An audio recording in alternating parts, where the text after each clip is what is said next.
Kairé à toutes et tous. La dernière fois, nous avons vu comment les Jeux Olympiques sont nés, à partir de leur mythe et d'une petite cérémonie religieuse, jusqu'à une course commençant à rassembler quelques Grecs du Péloponnèse. Aujourd'hui, nous allons voir comment elle est devenue un concours sportif rassemblant l'ensemble du monde grec.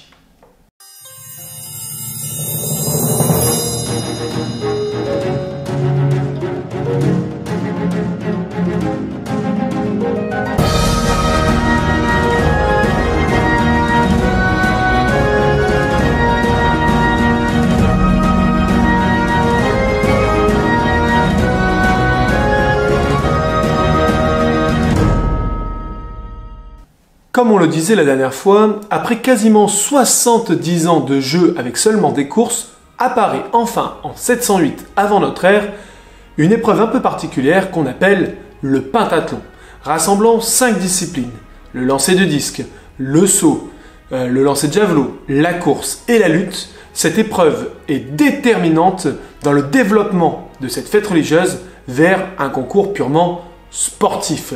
Et justement, on va faire un appel à un spécialiste pour vous le présenter. Et où le gosse? Oui, cette fois, c'est bon, je suis prêt. Kairé, jeune Massaliote. Eh bien justement, je vais un peu vous présenter ces disciplines. La première épreuve du pentathlon antique était le lancer de disque. Ces derniers étaient en bronze et leur taille et leur poids varient. Cependant, à Olympie, tous les athlètes lancent le même disque pour une raison d'équité. L'athlète va adopter la fameuse posture dite du disco ball. Dans cette posture, il croise son appui droit à l'arrière de son appui gauche. Ainsi, il ne bouge pas ses pieds. Il regarde derrière lui, dresse son bras, effectue une vrille. Cela permet de prendre de la vitesse et de lancer le disque le plus loin possible. Attention pour lancer le disque. A-pi-té.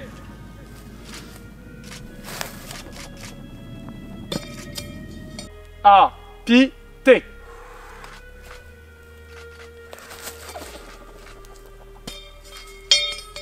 Le saut à présent. Celui-ci va se faire à l'aide d'haltères. C'est ça qui donne son nom à l'épreuve, l'alma. Ces haltères vont peser chacune entre 1 et 2 kg. Le poids va varier en fonction des athlètes et de leurs préférences. En réalité, le saut est un pentabond. L'athlète va ainsi faire basculer d'avant en arrière ses poids, prenant ainsi de l'inertie, lui permettant d'allonger chacun de ses bonds et de gagner en distance. Attention pour le saut. A, pi, té.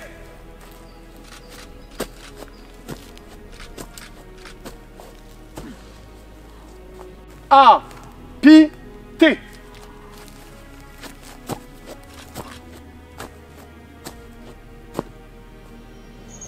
Ensuite, il y a le javelot.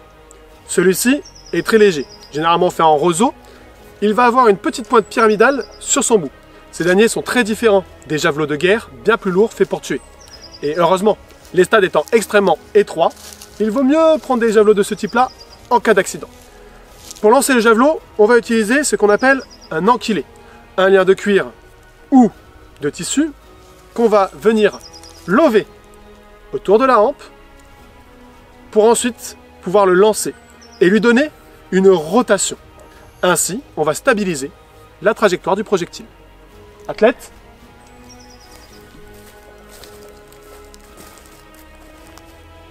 L'athlète va se cambrer en arrière, mettre son javelot le long de son corps, et lorsqu'il va vouloir lancer, A, pi, té, il va tirer sur le lien de cuir, et ainsi lancer le javelot.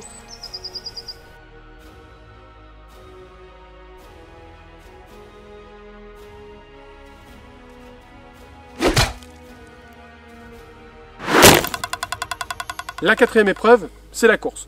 Je ne vous la présente plus, le concept est simple, le premier arrivé au bout du stade a gagné. Si à ce moment-là, personne n'a gagné le pentathlon en infligeant 3 défaites à ses adversaires, reste plus qu'à lutter.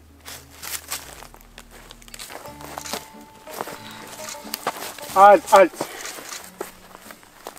Ensuite, comme je vous disais, il y a la lutte, dite orthépale, c'est-à-dire la lutte debout. La règle en est très simple. Le premier athlète à mettre 3 appuis au sol a perdu. Les athlètes vont se saisir les avant-bras, front contre front, Et ainsi, si une main tombe au sol, ou encore un genou, peu importe la partie du corps qui tombe, cela entraîne un point. On continue le match jusqu'à qu'un des deux athlètes ait perdu. On va les laisser un petit peu travailler. On garde. Et combattez. Appuyez l'un contre l'autre par le front et se saisissant les avant-bras, le combat commence par un travail d'acrokérismos, c'est-à-dire travail du bout des mains. Cherchant à obtenir une position avantageuse, les lutteurs se servent de leur front ou de leurs mains pour créer une situation leur permettant de saisir la ceinture adverse. En effet, cette lutte donne la part belle aux projections. C'est le moyen le plus rapide de marquer un point sur son adversaire. On garde. En dehors des projections, contraindre son adversaire à l'abandon est aussi un moyen rapide de triompher. Ainsi, briser des doigts permet de faire abandonner son adversaire, ou encore, s'ils combattent l'un contre l'autre, on garde, combattez, faire une saisie sur un membre et le briser peut permettre ainsi de triompher.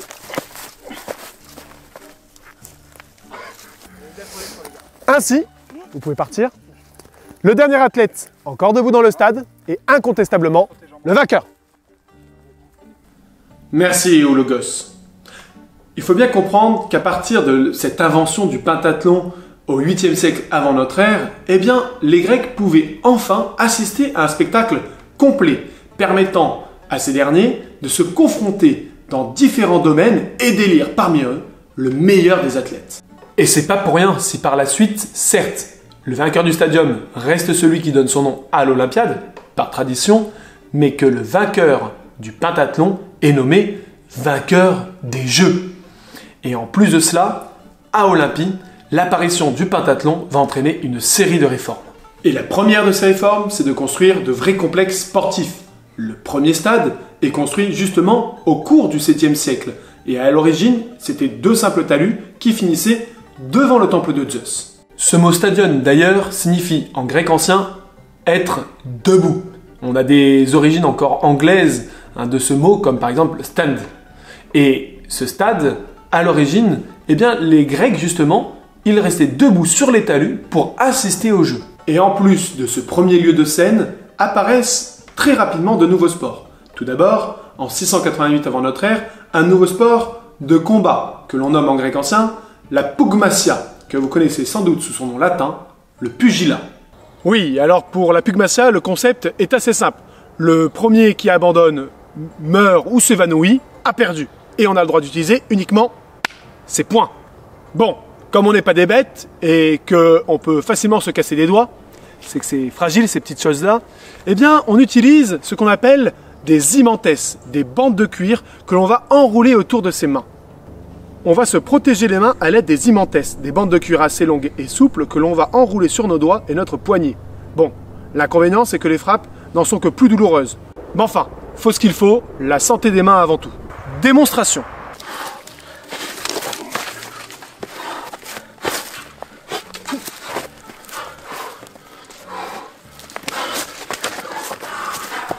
Défends-toi. On va les laisser, hein. Alors, justement, cette apparition de la boxe, elle ne nous surprend pas du tout. Justement, lorsque la lutte est apparue au jeu, s'incluant dans le pentathlon, puis étant une épreuve complètement à part entière des jeux, eh bien, il n'est pas étonnant que d'autres pratiques martiales, sportives, apparaissent lors des compétitions. C'est notamment le cas de cette forme de boxe qui était très pratiquée en Méditerranée et qui, en 688 avant notre ère, est inclus dans le programme olympique, ce qui nous montre que les Jeux, progressivement, se transforment beaucoup plus en compétition sportive qu'en cérémonie religieuse. Et seulement 8 ans plus tard, c'est-à-dire 2 Olympiades après, la course de chars avec 4 chevaux attelés fait enfin son apparition. Plus jamais un sport ne suscitera un pareil engouement. Et cette course de chars, elle provient probablement de l'arrivée de nombreuses personnes très aisées, voire riches, qui se rendent à Olympie avec leurs propres chars, leurs propres chevaux, parfaitement décorés, avec une forme de puissance ostentatoire qui est montrée à l'occasion de cette cérémonie qui commence à rassembler tous les Grecs. Et justement, cette course de chars qui va être organisée avec ceux qui le peuvent, très rapidement, ne va pas récompenser l'orige, c'est-à-dire le cocher, mais bien le propriétaire des chevaux de l'attelage et de celui qui les conduit. Donc en plus d'être spectaculaire et dangereuse, la course de chars permet aux ultra-riches de l'époque grecque de briller à grands frais, mais sans trop de risques. 40 ans plus tard, en 648 avant notre ère, nouvelle évolution avec l'apparition du pancras, du grec ancien pancration, c'est-à-dire là où l'on peut tout faire.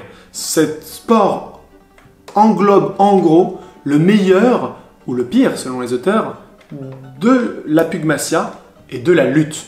En gros, en plus de lutter et de se frapper, les combattants peuvent se projeter au sol, continuer le combat au sol, se frapper au sol, faire des clés articulaires, des étranglements, bref, tout ce qu'il y a de plus violent. Enfin, tout ce qu'il y a de plus violent. On interdit quand même d'introduire les doigts dans les yeux de l'adversaire, de mordre ou encore d'arracher certaines parties du corps adverse, les oreilles, les parties génitales. On peut s'en saisir, on peut les tordre, mais on ne peut pas les prendre à son adversaire. Dans tous les cas, ce sport, tout comme la lutte ou la pugmatia, va évidemment jusqu'à l'abandon de l'adversaire, voire sa mort. J'ai dit non, on n'abandonne pas. Ah oui, c'est technique. En tout cas, la même année sont organisés aussi des jeux hippiques, c'est-à-dire des courses de chevaux avec un jockey dessus, et c'est toujours le propriétaire qui l'emporte. Cette multiplication des épreuves ne suffit plus aux organisateurs toujours plus avides de compétitions sportives et qui les ouvrent en 632 avant notre ère aux éphèbes, c'est-à-dire aux juniors, aux adolescents, qui peuvent à présent concourir à la course ou à la lutte, puis à l'édition d'après au pentathlon. Ainsi, en moins d'un siècle après l'apparition du pentathlon, cette petite fête religieuse d'Olympie est devenue un immense concours sportif rassemblant l'ensemble du monde grec. En atteste d'ailleurs la variété des vainqueurs d'Olympie, qui ne viennent plus seulement du Péloponnèse, mais aussi du reste de la Grèce, de l'Ionie, de la Crète, des Cyclades ou même de Grande Grèce, c'est-à-dire d'Italie du Sud ou de Sicile. Et cette célébrité va attirer richesse sur la cité de Pise qui possède le territoire d'Olympie. On le voit d'ailleurs dans l'architecture des anciens temples qui étaient construits en bois et qui à présent sont construits en pierre. Cette célébrité fait même concurrence au grand centre religieux du monde grec, Delphes. Et plutôt que de combattre religieusement le sanctuaire d'Olympie, Delphes décide de l'imiter et d'organiser elle aussi des jeux en l'honneur d'Apollon Pythien, c'est-à-dire Apollon qui a vaincu le serpent Python. C'est pourquoi on appelle ces jeux les jeux pythiques. C'est une révolution. Le modèle compétitif olympique s'exporte donc dans les plus grands sanctuaires de la Grèce. Delphes, dès le 7e siècle, avait commencé à organiser des concours artistiques. Chant, musique, jouer des instruments permettait de flatter l'ego du dieu Apollon, le plus grand des musiciens. Mais cela ne suffisait pas à attirer les foules. Et c'est pour ça qu'en 582 avant notre ère, les Delphiens organisent ces premiers jeux pythiques à l'image de ceux d'Olympie et pour les concurrencer, offrent aux vainqueurs des récompenses spectaculaires. Et ce fut un tel succès que 4 ans plus tard, il n'avait plus besoin d'attirer les foules et de proposer des jeux avec des grandes récompenses, mais simplement une couronne de laurier à l'image de la couronne d'olivier donnée à Olympie. Bien que cette apparition de jeux pythiques arrive en concurrence des Jeux Olympiques, les Delphiens ont l'intelligence de les programmer tous les 4 ans, eux aussi, alors qu'avant ils avaient des jeux artistiques tous les 9 ou 8 ans, donc tous les 4 ans, mais surtout en alternance avec les Jeux Olympiques, c'est-à-dire avec 2 ans d'écart. Ainsi, les athlètes pourraient participer à la fois aux Jeux d'Olympie et aux Jeux de Delphes. Le sport devient un commerce rentable pour les religieux. Et en cette même année, 586 avant notre ère, un autre grand sanctuaire religieux décide cette fois-ci de concurrencer directement Olympie ou Delphes. Ce sont les Jeux isthmiques, organisés sur l'isthme de Corinthe en l'honneur du dieu Poséidon, tous les 2 ans cette fois-ci, et à chaque fois au printemps précédant les Jeux d'été, qu'ils soient à Olympie ou de l'autre côté à Delphes. Là, on voit très bien que l'objectif de ces jeux en l'honneur de Poséidon est de concurrencer, voire de forcer les athlètes qui se sont déplacés d'un petit peu partout du monde grec à d'abord venir chez eux au printemps, s'affronter avant d'aller dans des fêtes plus célèbres et plus connues comme ceux de Delphes ou d'Olympie. C'est très malin. Et ces 4 jeux forment ce qu'on appelle la période. Ah, parce que tu m'interromps maintenant. Bah oui, il n'y a pas de raison que ce soit toujours le même. Et d'ailleurs, j'avais fini ma leçon du jour. Donc, je reprends ce que je disais. Il y a ce qu'on appelle la période. C'est l'alternance des différents jeux en Grèce, année après année. Et on la fait toujours commencer par la plus importante, les Jeux Olympiques. La seconde année, durant l'été, ont lieu les Jeux Néméens. Puis, la troisième année, au printemps, ont lieu les Jeux Isthmiques, à Corinthe. Et pendant l'été, les Jeux Pythiques, à Delphes. La quatrième année, reviennent les Jeux Néméens.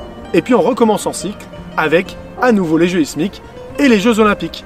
Si un champion arrive à remporter pendant cette période de 4 années les 4 concours, alors il devient un champion incontesté, un périodonikès. Si je résume bien, en moins de 4 ans, on a 6 grands jeux panhelléniques qui nous permettent de nous rassembler. Et grâce aux trêves, eh bien, on peut se rencontrer sans aucun problème. On en reparlera une autre fois. Et surtout, à partir du moment où il y a des jeux organisés régulièrement, ça veut dire que des hommes vont pouvoir commencer à s'entraîner de manière professionnelle et partir à la conquête des différents concours, à la recherche de gloire et de richesse. De richesse? Mais je croyais qu'on gagnait que des couronnes végétales dans les différents jeux. Alors oui, ça c'était au début, parce que bien vite, les cités ont bien compris que les athlètes leur apportaient de la gloire. Donc ils ont commencé à financer des récompenses pour ceux qui triompheraient lors des grands agones panhelléniques. C'est notamment le cas d'Athènes et de Solon, son législateur le plus célèbre, qui a institué des récompenses pour les vainqueurs. C'est la première cité à avoir fait ça, et toutes les autres ont suivi le pas. D'ailleurs, dans le même ordre d'idées, Athènes a commencé à organiser ses propres jeux en l'honneur d'Athéna, les jeux panathénéens. Et d'ailleurs, les récompenses étaient mirobolantes, superbes, de quoi encourager tous les citoyens à participer à ces jeux en l'honneur de la déesse protectrice de la cité et surtout leur permettant de mieux se préparer pour les autres concours panhelléniques. Malin. Bien évidemment, toutes les autres cités s'en sont inspirées et ont commencé à faire leurs propres jeux. Ainsi, chaque année, ce sont des centaines, voire des milliers de jeux qui existent dans toute la Méditerranée. Tous les Grecs, ça donne au sport, ça enrichit chaque cité, et au premier rang desquels, les Éliens.